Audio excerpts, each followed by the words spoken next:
Parashat Bamidbar, on parle du nombre des béné Israël. Ouais. Et divisé par famille, on voit qu'il y a les familles. Ouais. Les Bnei Menaché, Toldotam, les Bnei Binyamin.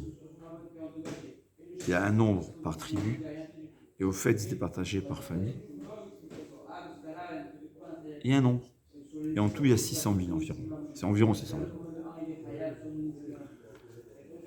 Alors, quand on s'aperçoit de ça, on a l'impression, au fait, qu'il faut un certain nombre. Il faut 603 000. Au fait, on voit que c'est 603 000 juifs nécessaires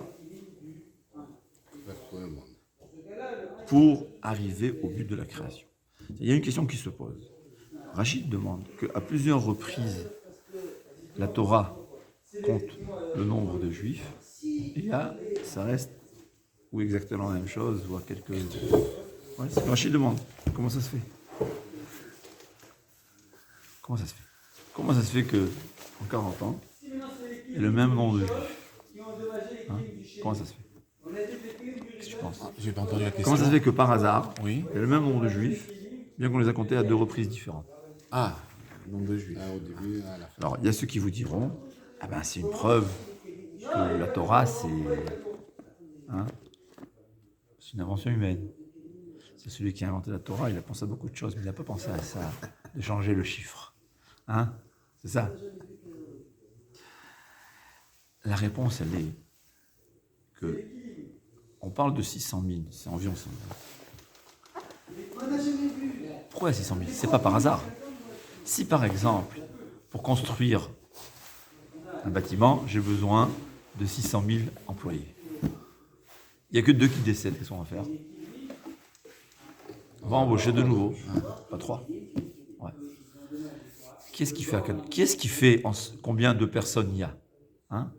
C'est qui? Akadosh Baruch Hu. Hachem, il a fait le nombre, il a fait qu'il y ait en sorte le nombre de juifs nécessaires pour ce qu'on appelle le Tikkun Haolam, pour le but de la réparation du monde. Pourquoi on appelle ça la réparation du monde? C'est ce qu'il faut savoir, comme explique le Ramchal. Akadosh Baruch Hu a créé un monde parfait, je dirais, qui manquait les finitions. Adam Arishon, s'il avait résisté à sa tentation, il aurait achevé. C'est pas qu'il manquait quelque chose, c'est des finitions, j'appelle. Peut-être polir dans l'exemple. Ouais. Mais comme il a fauté, il a fait marche arrière. Il a abîmé. Nous, on a 6000 ans de travail pour réparer tout ce qu'Adam Arishon a fait, plus accomplir la finition. Ouais. Qu'il aurait dû faire. Ce qu'on appelle le Tikkun Haolam. Tikkun, c'est la réparation spirituelle, au fait. C'est-à-dire arriver à un monde où Dieu est visible à l'œil nu. Là, Kadosh Baruch Hu est caché. Arrivera le moment où on verra Dieu. D'ailleurs, quand le Mashiach viendra, on ne pourra plus faire Teshuvah. Parce que la Teshuvah vient quand j'ai une épreuve. Ouais, j'ai une tentation. Et quand tout est clair, ouais. Quand c'est l'obscurité, on me dit fais attention, il y a un danger. Alors là, j'ai le doute, un défi. J'y vais ou j'y vais pas. Mais quand tout était clair et je vois le danger, c'est plus de défi. Donc ça s'appelle le Tikkun Haolam. Il y a une nécessité de 603 000, je me souviens le chiffre, et quelques, de personnes pour arriver au Tikkun Haolam. Partagé en 12 tribus. Chaque tribu, on va expliquer ensuite, chaque tribu, c'est une façon du service d'Hachem. Maintenant, s'il y en a qui sont décédés, ben Akadosh Baruch Hu, il va remplacer. Alors, aujourd'hui, on est plus que 600 000. Comment ça se fait? Parce qu'il y a des employés qui savent tout faire. Ouais. Il y a des employés qui ne savent pas tout faire. Et des fois, un employé décède, il faut le remplacer par combien? Par 3 ou 4 ou 5. Ouais. Et des fois par 20. Donc, au fait, aujourd'hui aussi, on parle de 600 000 neshamot. Ouais. Il y a 600 000 mots, lettres dans la Torah, c'est vrai. Non. Il y a 300 et quelques mille, mais les vides entre les lettres aussi sont considérés comme des lettres. Ouais, parce que c'est elles qui donnent le sens aux mots. D'accord? C'est ce qu'on parle, c'est ça. on parle que les neshamot vides, c'est quoi les neshamot? Rekim Shebach. C'est écrit que même les vides parmi vous, ils sont pleins de mitzvot. Alors, une fois quelqu'un a demandé au Rabbi Lubavitch, comment on peut parler de vides s'ils sont pleins? Il dit, ma question elle est l'inverse. Comment on peut parler de pleins s'ils sont vides? Comment on peut parler de vides s'ils sont pleins? Ouais, c'est l'inverse. L'autre, il a dit, comment on peut dire sur des gens vides, au sens spirituel, ils sont pleins? Il a dit l'inverse. S'ils sont pleins, comment on peut les appeler vides? Mais c'est quoi le vide? Dit Reb Shlomo Kluger, que chacun il a sa neshama qui est attachée à une des lettres de la Torah. Et il y a ceux que leur neshamot est attaché au vide qui se trouve entre les lettres de la Torah. Donc ils ont une neshama un peu plus basse. Ils sont moins attirés par la Torah et les mitzvot. Il y a quelqu'un, dès qu'il découvre la Torah, il court. Il y en a un autre qui, même quand il découvre la Torah, ça ne l'intéresse pas. Alors c'est quoi son travail? Chacun il a son travail selon son niveau. Ouais. On peut ensuite grimper de niveau, c'est d'échelon, c'est rien. Mais il y a 600 000 neshamot, 600 000 rôles dans la Torah. Aujourd'hui, on est 18 millions, je ne sais pas combien. Ou dans l'histoire juive, il y avait des moments où on était des milliards. Parce qu'il y avait parfois le rôle d'une personne devait être remplacé par 1 million de personnes. Dans le Tikkun Olam. D'accord? En fait, il y a 600 000 rôles nécessaires. C'est divisé en 12 tribus. Et il y avait les 4 points cardinaux qui étaient. Donc il y avait sur chacun des 3 points cardinaux, il y avait des 4 points cardinaux, il y avait 3 tribus. Et le Harizal, il nous dit chaque point cardinal, ça représente une façon, un caractère. C'est quoi les différences? C'est des différences de caractère du service d'Hachem. Le Harizal, ou le Ramchal, il a dit, il y a comme ça, il a dit, il y a ceux qui servent Hachem, servent Hachem plus par le ressenti, par le cœur, ce qu'on appelle. Il y a ceux qui sont plus par l'intellectuel, par l'intellect. Il y a ceux qui sont au milieu. Il a dit, c'est ça, Mizrach, Ma'arav, l'Est, l'Ouest, Darom, Tzafon, qui quoi. Il a même dit, il y a les Sfaradim et les Ashkenazim, il a parlé des Livournais. Les Livournais, c'était les Juifs italiens qui étaient entre les deux. Ouais, qui étaient entre le cœur, ils avaient une combinaison du cœur, et c'est possible, c'est les Chassidim. C'est-à-dire, au fait, c'est ce qu'il faut comprendre. On n'a pas le droit de s'imaginer j'ai raison. Celui qui vient et te dit mon chemin dans la Torah, c'est le vrai, et tous les autres sont faux, tu peux être sûr qu'il se trompe. Ouais. Donc il te dit on ne peut pas écouter d'autres rabbinim. J'ai un Rav. Je pense surtout, même si c'est un Rav qui est décédé. C'est du baratin. La Torah elle est composée de 700 000 rabbinim.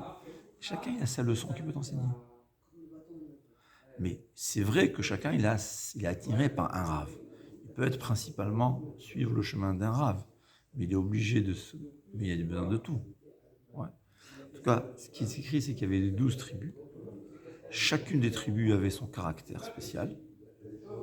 Et donc son service d'Hachem pour arriver au Tikkun Olam était propre à son caractère.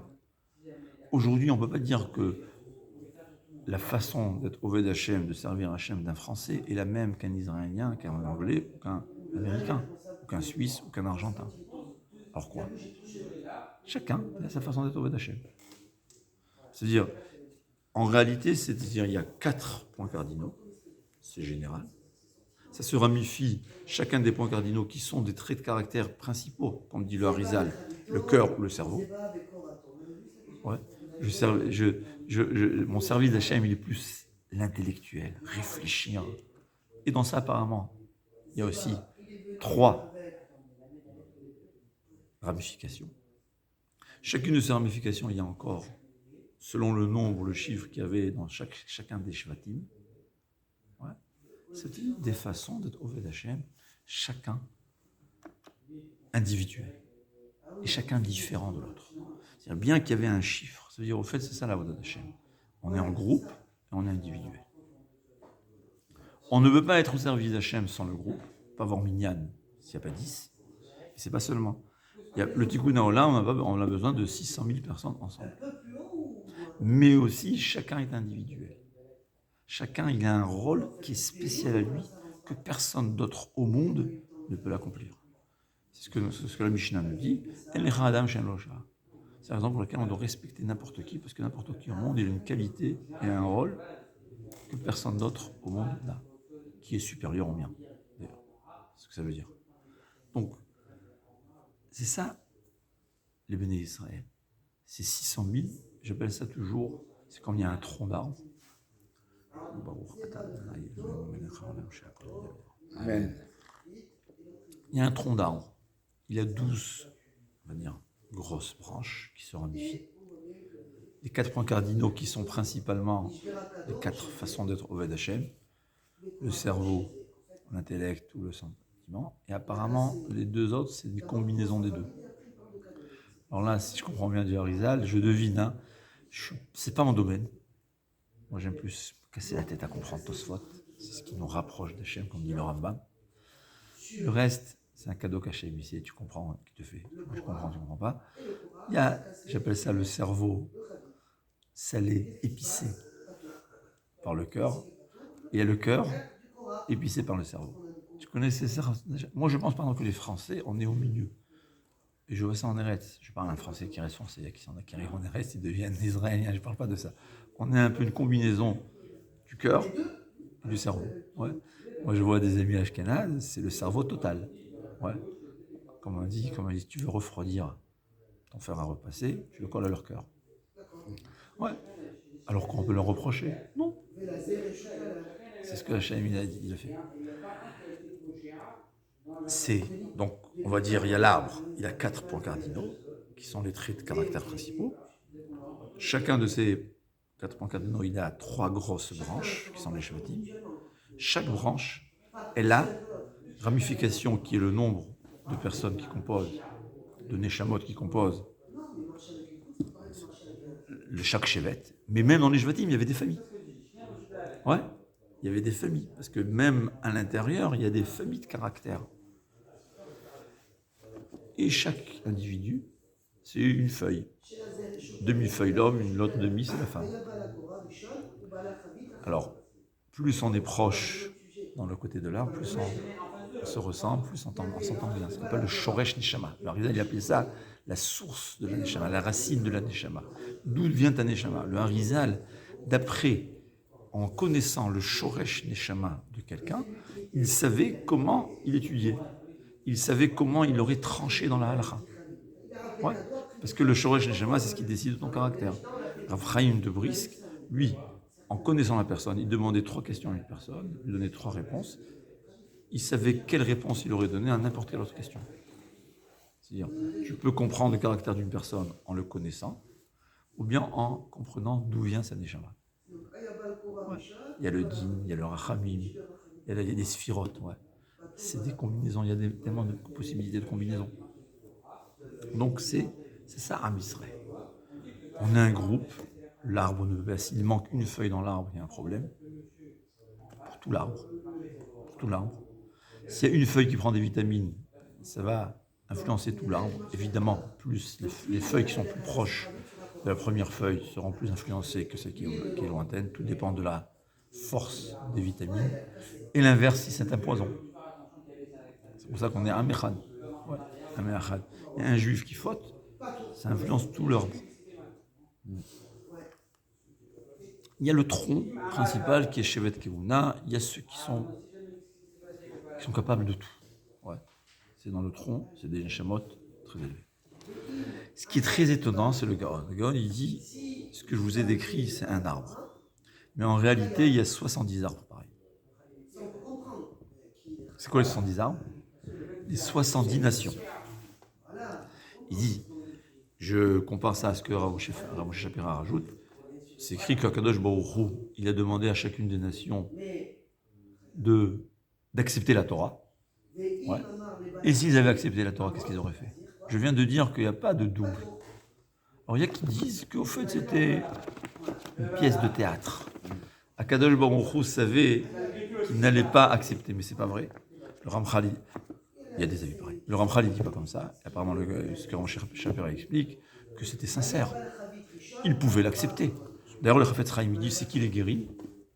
C'est les Neshamot qui ont dit oui, Naaseh Venishma. Au point où Tosfot dit, C'est la Gemara. La Gemara, elle dit très intéressant que quand Chava s'écrit que Nachash, le serpent, il a couché avec Chava. Il a souillé. C'est quoi il a souillé? Il a attaché la Toum'a à Chava. Mais arrivé au Mont Sinaï, Am Israël, il a réussi à se déconnecter de cette Toum'a qui est intégrée en lui. Tout le monde c'est un peu, tu vois, avant jusqu'à présent, elle était collée à, on va dire, avec la super glue, tu vois, c'était là. On a réussi à nous détacher. On est encore attachés, mais on peut séparer. Il y a Gemara et les Guérim, demande Gemara. Gemara a dit, les Guérim étaient présents au Mont Sinaï. Comment c'est possible? Parce que les Guérim, c'est ceux qui ont dit oui. Beaucoup de Guérim te diront, ouais, j'ai toujours voulu être juif. Pourquoi? Parce que sa Neshama était présente au Mont Sinaï. Sa Neshama, son âme, avait déjà dit à Kadosh Baruch Hu, Naaseh Venishma. Et il était présent au Mont Sinaï. Il a toutes les qualités de Am Israël. C'est ce que la Gemara nous dit. Tosfot le précise, c'est la Gemara dans Masechet Shabbat. C'est la fin de Masechet Shabbat. La Gemara a dit qu'il y a Zohama, il y avait une saleté qui a été déconnectée même chez les gars. Mais dire, Moshe Shapira, si tous les peuples avaient accepté, alors il y aurait eu au fait 70 facettes de service d'Hachem. 70 facettes du service d'Hachem. Qui est différent. Quand j'ai dit, on ne veut pas servir Avodat Hashem, c'est différent, je m'explique. La Avodat Hashem d'un Français est différente d'un Israélien ou d'un Américain. C'est évident. Je connais beaucoup de gens dans les chivotes, on a côtoyé beaucoup de différences de caractère, on ne peut pas comparer. Où est la vérité? Il n'y a pas de vérité. Chacun a son caractère. Dire à Moshe Shapira, puisque les 70 nations, qui sont 70 très différents de caractère, n'ont pas accepté la Torah, à nous les Juifs de faire le travail de toutes les 70 nations. C'est pour ça que dit le Gaon, il y a Shivaim Panim la Torah. Il y a 70 facettes de la Torah. C'est chacune des nations à sa facette. Mais dit le Gaon, c'est pas seulement 70 facettes, c'est 70 fois 600 000. Parce que chaque nation a 600 000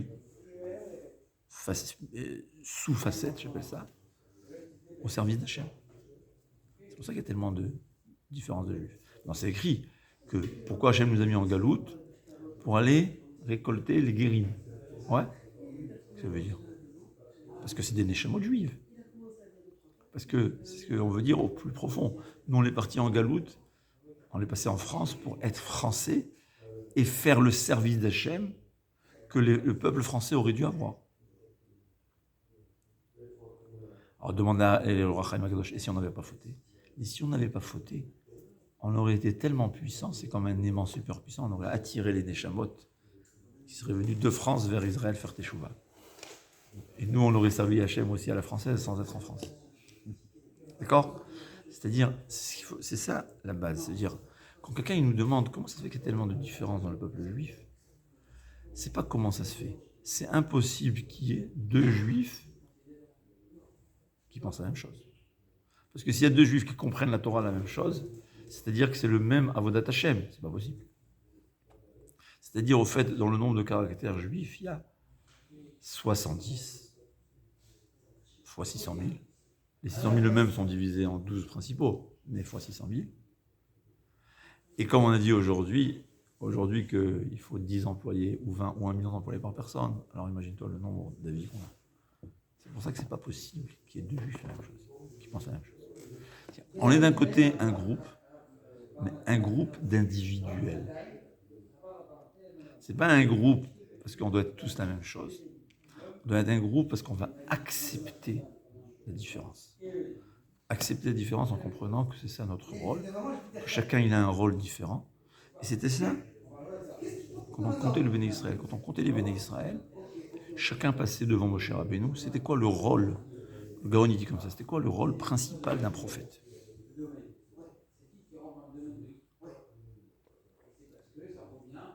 Le prophète, on va couper ça, ça va être un prochain cours.